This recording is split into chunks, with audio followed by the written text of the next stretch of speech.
sarà inserito il rilancio delle aree portuali, sia commerciali che turistiche.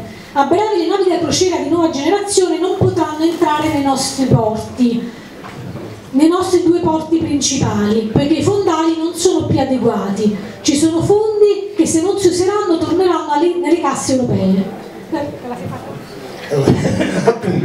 Allora è molto semplice, non è un discorso, bella domanda, grazie comunque a chi l'ha posta, non è un discorso di fondare non è un discorso di fondare un fondale, è un discorso di sistema. Il porto non deve essere visto come un qualche cosa di abuso, qualche cosa solo relegato alle navi da crociera. Il porto deve essere inserito in un sistema.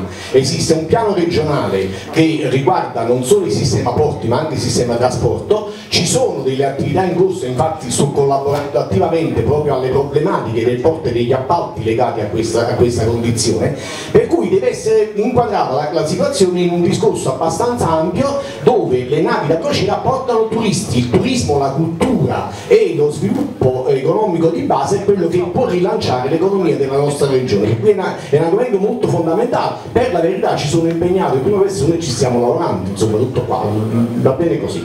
Grazie per la domanda, auguri di nuovo a tutti quanti e buon lavoro.